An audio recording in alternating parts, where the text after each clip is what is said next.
Hello everyone, welcome back to my channel. I'm Vishut Ramesh and today in this video I'm going to be talking about exploring various filters for feature selection. So let's get started.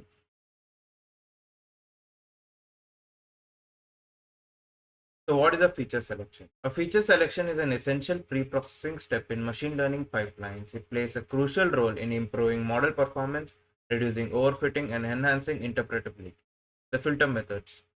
Filter methods evaluate the relevance of features based on the intrinsic characteristics without considering the specific learning algorithm used.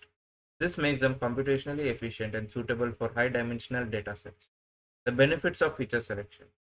Feature selections offer numerous benefits including reduced training time, improved model generalization, enhanced model interpretability, and a simpler model structure.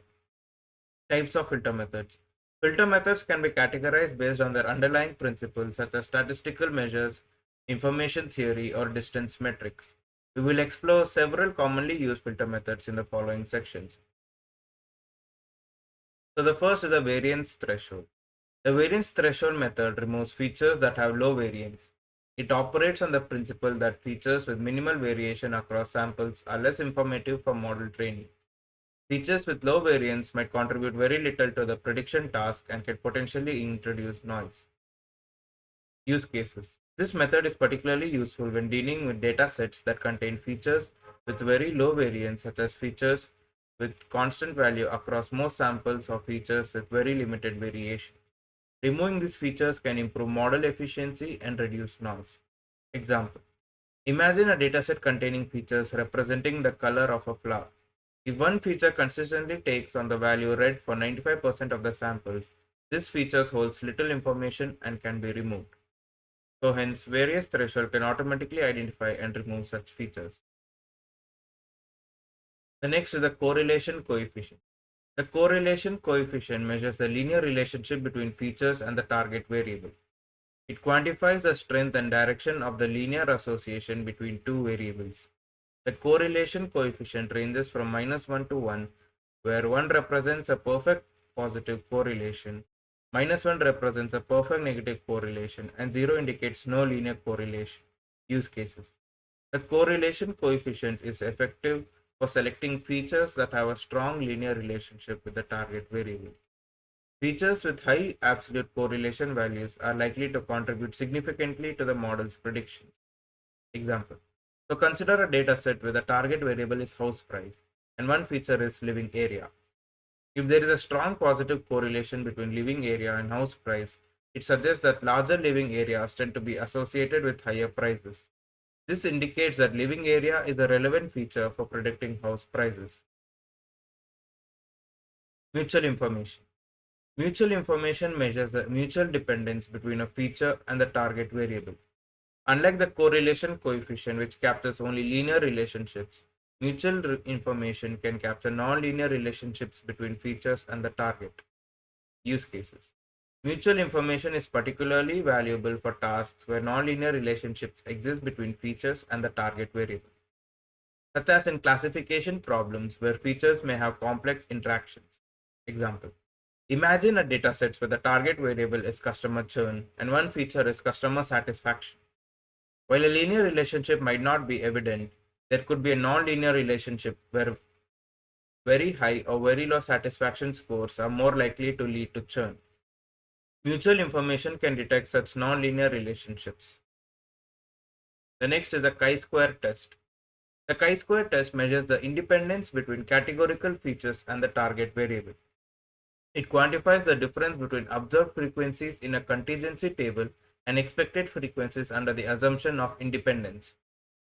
The use case. The chi-square test is particularly suitable for feature selection in classification tasks where both the features and the target variable are categorical. Example. Consider a dataset where the target variable is credit approval and one feature is credit history. The chi-square test can be used to determine if there is a significant association between credit history and credit approval, indicating whether this feature is relevant for predicting creditworthiness. The next is the ANOVA. The ANOVA compares means and variances between groups. It determines if there are statistically significant differences between the means of different groups or classes within the dataset. Use case. ANOVA is well suited for comparing means of continuous features across different classes. It can be used to select features that exhibit significant differences in means between classes, indicating their importance for classification tasks. Example. So imagine a dataset where the target variable is cancer diagnosis and one feature is tumor size. ANOVA can be used to compare the mean tumor sizes between patients with cancer and those without cancer. If there is a significant difference in mean tumor size between the two groups, it suggests that tumor size is a relevant feature for predicting cancer diagnosis. The next is the univariate feature selection. Univariate feature selection methods select the best features based on univariate statistical tests. These tests evaluate the individual feature's contribution to the prediction task, creating each feature independently.